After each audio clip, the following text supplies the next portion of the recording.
Joined by Nikoleta Djukanovic. She's a teaching assistant at the University of Donja Gorica, and she joins me now live from Podgorica. Thank you very much for joining us here on TRT World. So would it be appropriate to call this change after 33 years? Yeah, well, yesterday we really had very important elections. After more than 30 years, Djukanovic was replaced, which represents a really great victory for Mr. Milatovic as a relatively new person who comes from a relatively new party, even though he was a minister in the previous government. With these elections, citizens have shown that they no longer want DPS or Djukanovic in the government, that they need changes regardless of which alternative we were talking about. I think that bearing in mind the results of the elections and the number of the votes, Djukanovic would have won over any opponent. Milatovic had such a great support because voters voted actually against Djukanovic, not for Milatovic.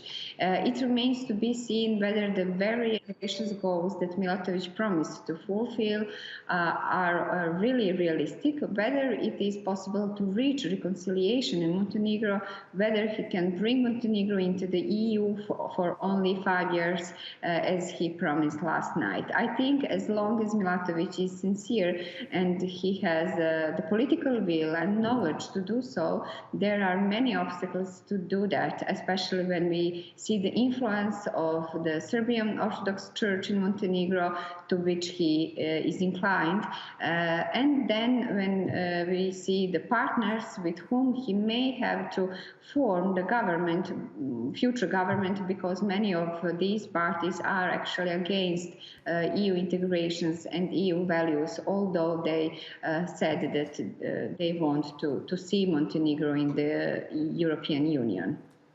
And Nikoleta, what does his victory mean for the future of ties with the European Union?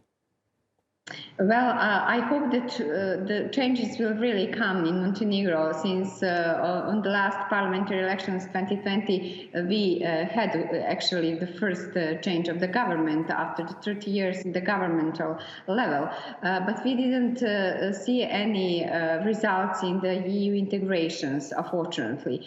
I hope that these elections from yesterday and the upcoming parliamentary elections in June this year will really result with concrete changes, in a sense that political parties that will form a future government will have political will to do everything that these integrations should be or would be actually successful.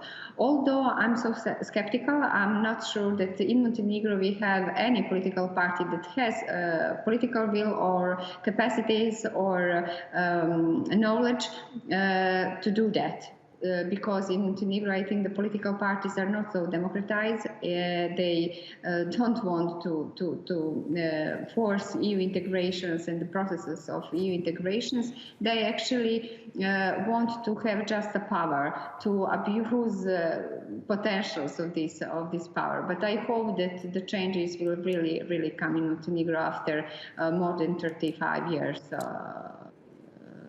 from this monarchy.